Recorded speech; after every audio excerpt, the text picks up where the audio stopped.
Good evening, friends, and welcome to our nightly meditation practice. I'm getting an early start tonight, and I don't expect to go too long, to be honest with you. My land is cooking dinner. The fire alarm's been going off, and I was hesitant to start this when the alarm was going off in our building, thinking, well, what if we have to evacuate?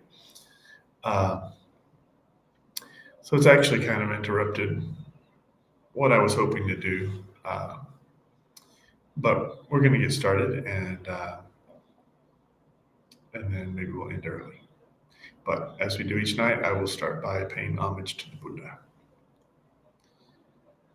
Namo tassa bhagavato arahato samma sambuddhassa. Namo tassa bhagavato arahato samma sambuddhassa. Namo tassa bhagavato arahato samma sambuddhassa.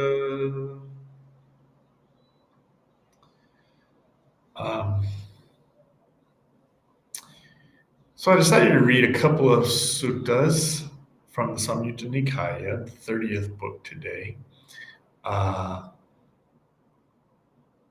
because they're out there. And they have no semblance in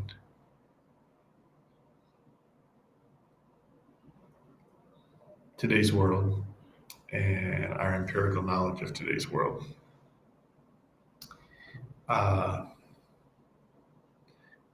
And I'm going to read them for a reason. And the reason I'm going to read them is because I think it's important that not everything in the suttas is taken as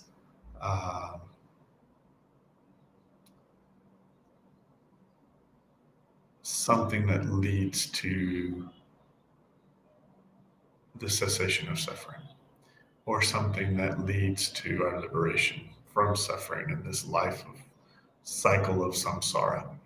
And I'm going to tell you why, when I reject it, I think the Buddha is okay with that.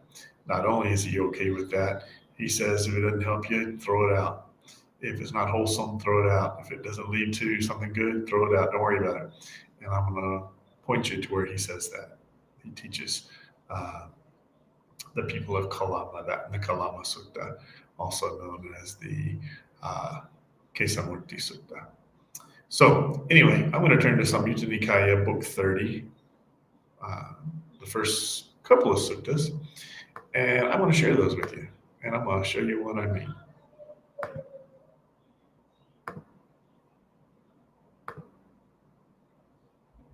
So here we have the linked discourses on phoenixes. And I'm not talking about the city in Arizona where my sister lives. Sutta number 1, the plain version. At Sawati, mendicants, also in some translations it's bhikkhus. Bhikkhus, phoenixes reproduce in these 4 ways. What 4? Phoenixes are born from eggs, from a womb, from moisture, or spontaneously. These are the 4 ways that phoenixes reproduce. That's not a mistranslation. Sutta number 2, at Sawati. Mendicants, phoenixes reproduce in these 4 ways. What 4? Phoenixes are born from eggs, from a womb, from moisture, or spontaneously. These are the 4 ways that phoenixes reproduce. Of these, phoenixes born from an egg can only carry off dragons born from an egg, not from those born from a womb, from moisture, or spontaneously. Phoenixes born from a womb can carry off dragons born from an egg or from a womb, but not those born from moisture or spontaneously. Phoenixes born from moisture can carry off dragons born from an egg, from a womb, from moisture, but not those born spontaneously. Phoenixes born spontaneously can carry off dragons born from an egg, from a womb, from moisture, or spontaneously. These are the four ways that phoenixes reproduce. You kind of see what I'm getting at here, huh?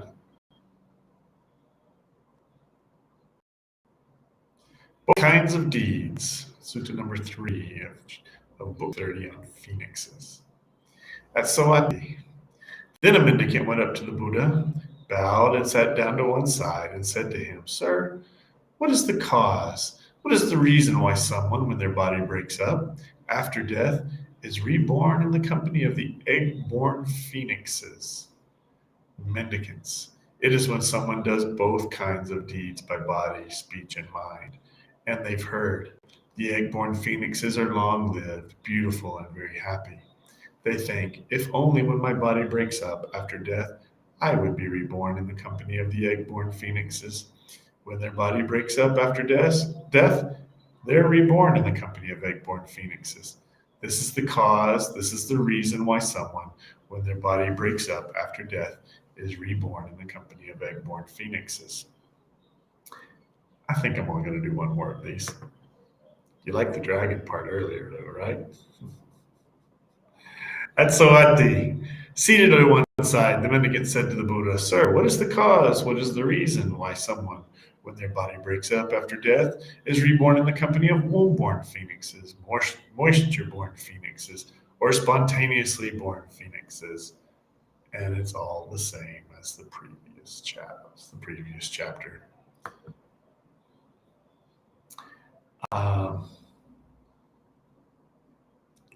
Let's read this last one, and then I'll stop. At Sawati, seated to one side, the mendicant said to the Buddha, Sir, what is the cause? What is the reason why someone, when their body breaks up after death, is reborn in the company of the egg-born phoenixes? Mendicant, it is when someone does both kinds of deeds by body, speech, and mind, and they've heard. The egg-born phoenixes are long-lived, beautiful, and very happy. They think, if only when my body breaks up after death, I would be reborn in the company of the egg-born phoenixes.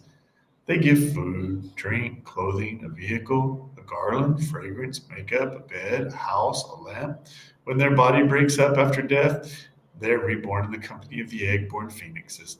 This is the cause, this is the reason why someone, when their body breaks up after death, is reborn in the company of egg-born phoenixes.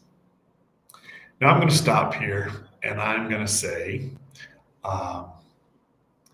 that clearly what the Buddha is teaching, clearly to me as someone who has studied the writings of the Buddha, let me rephrase that, the discourses of the Buddha that were handed down orally for many, many generations before they were written down.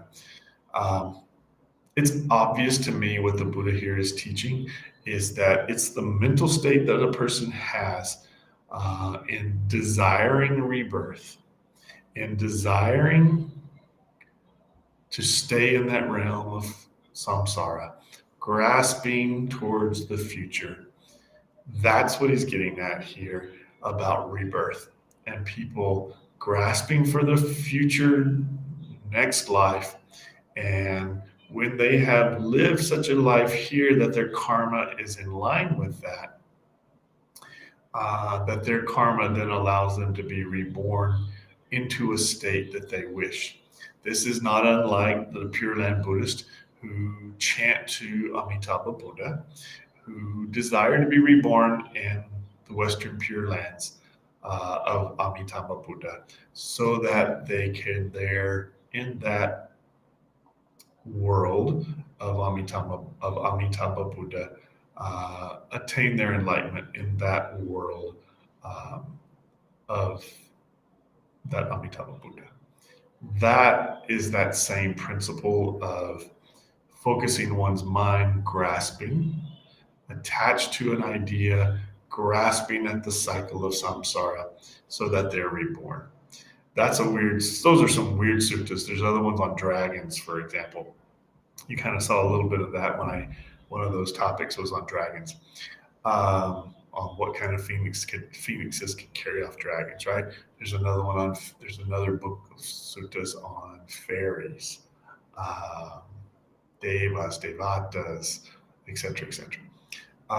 they seem weird. And some people, including myself, roll our eyes at them and think, oh, okay, there's a lot of ancient Indian superstition and beliefs in there um, that are not real, not true, or totally contradictory to what science has told us, archaeology, etc. Um, and yet, how do we accept or reject those under the Buddhist teachings? And that's why I wanted to turn to the uh, Kesamutti Sutta in the Anguttara Nikaya, the third book, the Book of Threes, in the 65th uh, discourse. And it's not my intent to read the whole sutta, but I will read parts of it because this is the sutta where the Buddha teaches us to test things out, try them out for ourselves, see if it really meets your standard of what is right and wrong, of what is wholesome, of what will lead to happiness. And if it will, cling to it. If it won't, let it go. And the Buddha was perfectly okay with that. So here in the numbered discourses, the Anguttara Nikaya, the third book, you see it's the seventh chapter, but it's the 65th discourse in the third book. And it's sometimes it's called the Kalama Sutta. The actual name is the Kesamutti Sutta. But I'm going to go through this just a little bit and explain to you why the Buddha says we should test out the things that he says. Don't just take them for granted. Test them out. If they're good, hang on to them. If they're not, let them go. So as I was talking previously about these suttas about the phoenixes, is it going to hurt you to believe or throw it out one way or the other? It's probably not. So the Buddha's okay with that. Let me go on and I'll read through this rather quickly. So I heard at one time the Buddha was wandering in the land of the Kosalans, together with a large sangha of mendicants, when he arrived at the town of Kalamas, named Kesamutta. The Kalamas of Kesamutta heard, it seems the ascetic Gautama, a Sakyan, gone forth from the Sakyan family, has arrived at Kesamutta. He has this good reputation. That blessed one is perfected, a fully awakened Buddha. It is good to see such perfected ones. Then the Kalamas went up to the Buddha. Before sitting down to one side, some bowed, some exchanged greetings and polite conversations. Some held up their joined palms towards the Buddha. Some announced their name and clan, and some kept quiet. Seated to one side, the Kalamas said to the Buddha, there are, sir, some ascetics and Brahmins who come to Kesamutta. They explain and promote only their own doctrines, while they attack, badmouth, disparage, and smear the doctrines of others. Then some other ascetics and Brahmins come to Kesamutta. They too explain and promote only their own doctrine, while they attack, badmouth, disparage, and smear the doctrines of others. So, sir, we're doubting and uncertain. I wonder who of these respected ascetics and Brahmins speaks the truth, and who speaks falsehood. It is enough, Kalamas, for you to be doubting and uncertain. Doubt has come up in you about an uncertain matter. Please, Kalamas, don't go by oral transmission. Don't go by lineage. Don't go by testament. Don't go by canonical authority. Don't rely on logic. Don't rely on inference. Don't go by reasoned contemplation. Don't go by the acceptance of a view after consideration. Don't go by the appearance of competence. And don't think the ascetic is our respected teacher. But when you know for yourselves these things are unskillful, blameworthy, criticized by sensible people, and when you undertake them, they lead to harm and suffering, then you should give them up. So the Buddha goes through a series of things here. This first one is, does it lead to harm and suffering?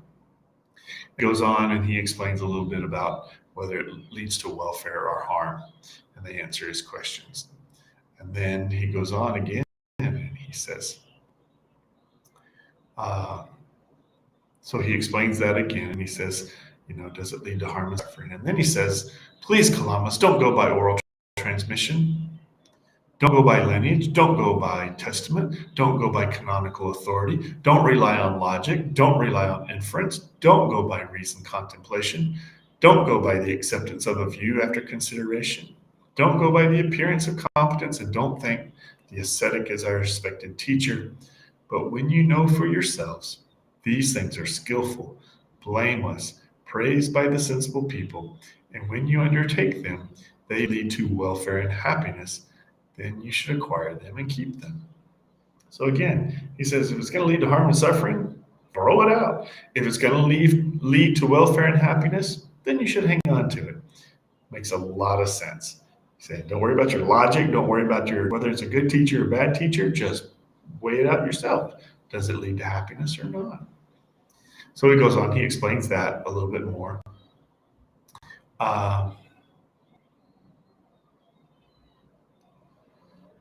And he goes on, he keeps explaining, what it is, how to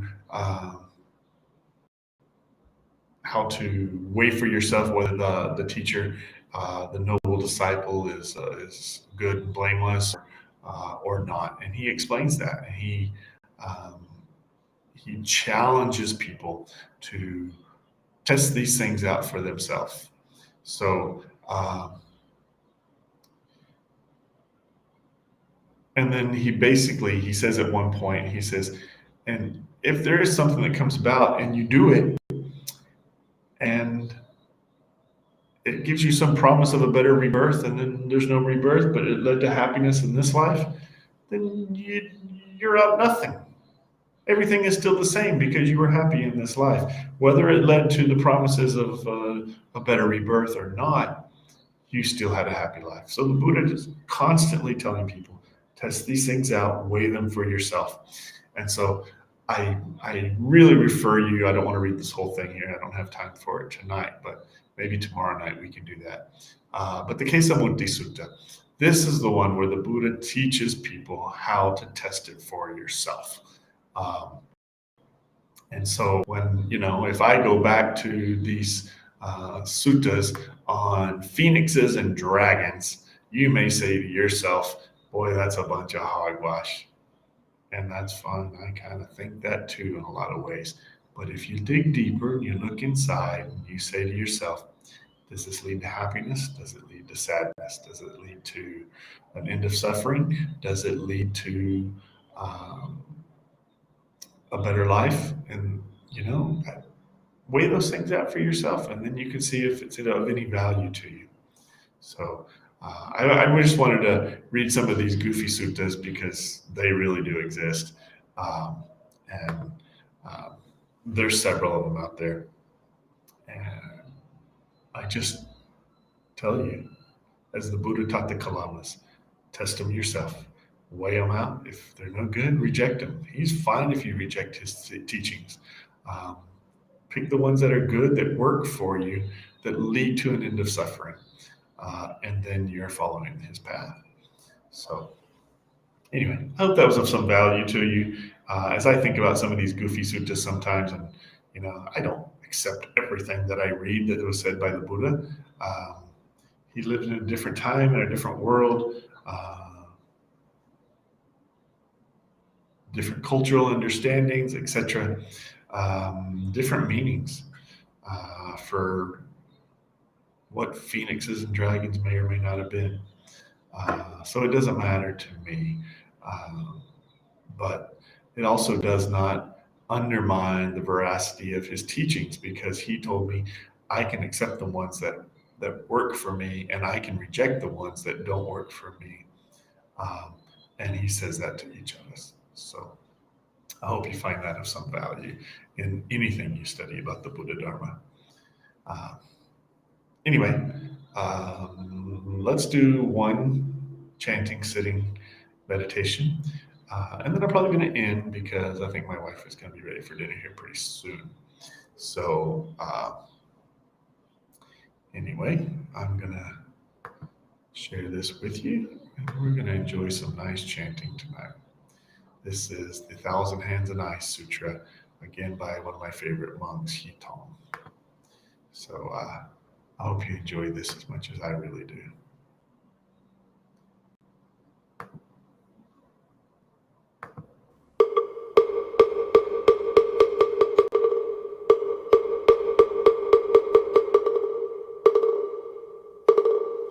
아금일신중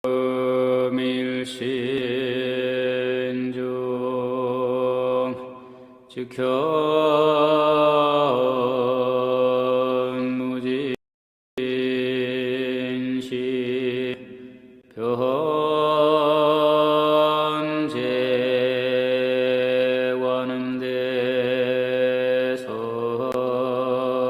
변제원음대성전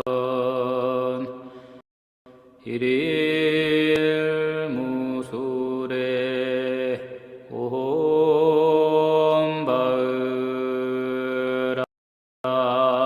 옴바으라미 옴바으라미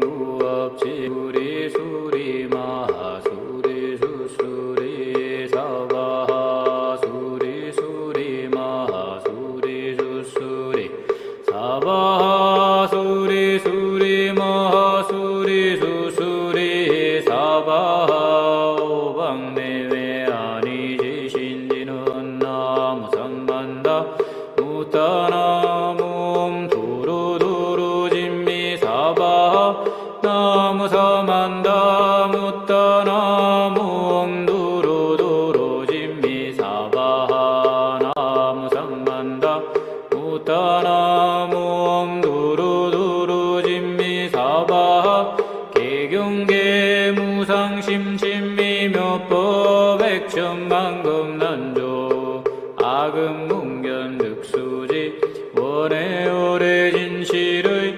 개법장진한 오 마라나 마라다 오 마라나 마라다 오 마라나 마라다 천수천왕관 자제보살 광대원 만무의 대비심 대다라니 개정 개수관음 대비주 원료궁심 상호시엔 천비당음 보지 천안광명병관조 진실어 중선미러 무의심내기비심 송령만족제이고 영삼일제제제여 전룡중성동자호 백천삼매도는 수지신시광명당 수지심시신통장 세척진로원제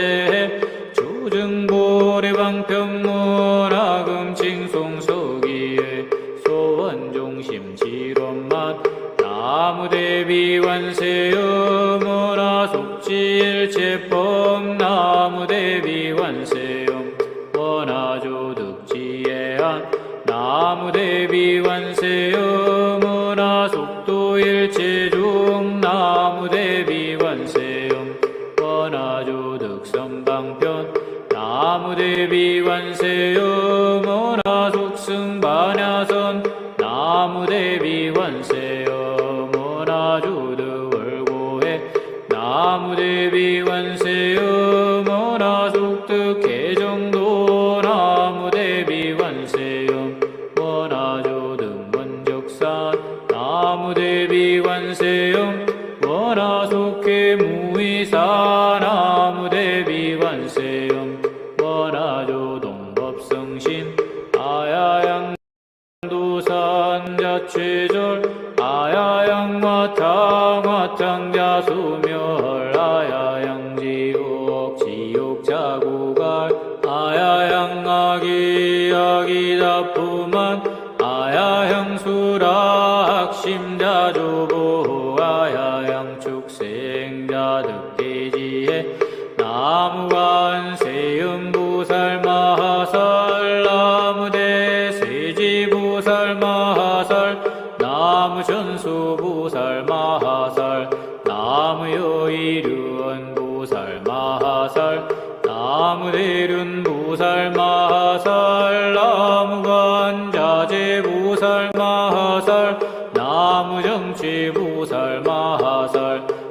나무 만월 보살 마하살 나무 수월 보살 마하살 나무 군다리 보살 마하살 나무 11면 보살 마하살 나무 제대 보살 마하살 나무 분사 미타불 나무 분사 미타불 나무 분사 다불 신묘장구 대다라니 남무라다나다라야야 남마갈 바루기제 세바라야 무지사다바야 마하사다바야 마하가로니가야 옴살바바에 수다라나가라야 다사명 나마카리다바이 마말야 바루기제 세바라 다바니라 간타나 마하리나야 마발타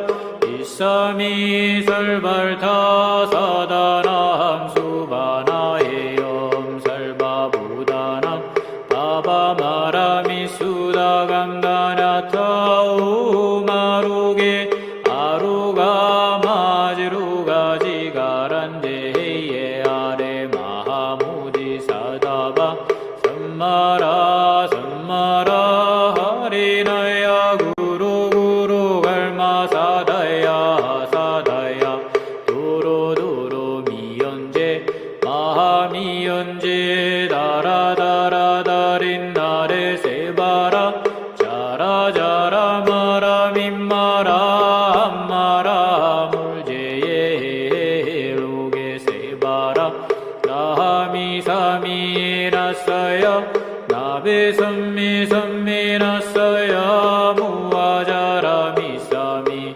나사야 호로호로 마라호로 아레바 나바나바 사라사라 시리시리 수루수루 무짜무짜 무다야 무다야 메다리야 니라간타 감마사 날사남바라라나야 마낙사바하 시타야 사바하 마하시타야 사바하 시타유예 세바라야 사바하 니라간타야 사바하 바라하 무카싱하 무카야 사바하 바라마하타야 사바하 자그라 육타야 사바하 상카순나네 무다나야 사바하 마흐라 구타다라야 사바하 반마사 간타리사 시치다 가린나이나야 사바하 야그라 절마이바사나야 사바하 남무라다나다라야야 나마을야 바루기제 세바라이 사바하 일세 동방결도량 이세 남방득정량 삼세 서방 무정도 사세 북방 영안강 도량 청정무아예 삼보철용감차지 아금지 송묘지너 문사자 비밀가호 아석수조제야고 개유무시 담진치 충신구이지소생 일체야근개참에 나무 참제업장보승장불부강화항화염조불일체양화 자재류광불 대구강나사결정불 진이덕불 금강경강 수복괴산불 보강울 전묘운조랑불 관이장만이 부적불 무진양 승광불 사자월불 완이장엄조왕불 제보당만이 승광불 살생중재금일참매 토도중재금일참매 사음중재금일참 망호중재금일참매 기여중재금일참매 양설중재금일참 악구중재금일참 담해중재금일참매 진해중재금일참매 참 양 중재 금밀 참회 백급 적집제 일념돈 탕진 여와 분고 초밀진 무유여 죄무자성 중심지 시명멸시 죄영망 죄망심멸양부공 시증명이 진참해 참매진언옴 살바무자무지사다야 사바하옴 살바무자무지사다야 사바하옴 살바무자무지사다야 사바하 준재공덕치 적정심상송 일체제대난 무능침시인 전상급인간 수봉여불등 우차여 이주정행무 등등 나무칠구지 불모대 준재보살 나무칠구지 불모대 준재보살 나무칠구지 불모대 준재보살 정법계진언 옴나옴나옴나무 신진언 지리옴 지리옴 지림 관세음보살 본심미묘육자대명화 진언옴 마니밤매흠 옴 마니밤매흠 옴 마니밤매흠 준재진언 나무사다남 삼맥삼모타 구치남 다냐타 우흠자레주레 준재사바하 우리몸자레주레 준재사바하 우리몸자레주레 준재사바하 우리마흠지송대준재 즉발부리왕대원 원하정예 소광명 원하공덕 개성치 원하승복 변장어 몽공중생성불도 열애십대 발언문 원하영리 사막도 원하속단 탐진치 원하상문불법승 원하근수계정에 원하항수제부라 원하불태보리시 원하결정생하랴 원하속견아미타 원하분신변진찰 원하광도제중생 알사홍서원 중생무변서원 노번내무진서원단 법문무량서원하 굴도무상서원 성자성중생서원도 자성번내서원단 자성법문서원하 자성불도서원성 원이바루니 기명내상부 나무상주시방불 나무상주시방법 나무상주시방승 나무상주시방불 나무상주시방법 나무상주시방승 나무상주시방불 나무상주시방법 나무상주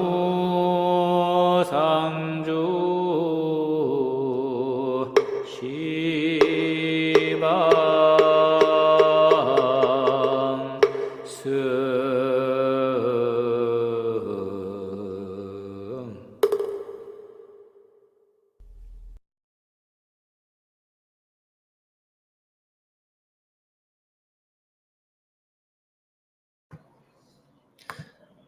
Thank you all for meditating with me tonight. As we do each night, we will end with the reading of the Bodhicitta. The Bodhicitta prayer.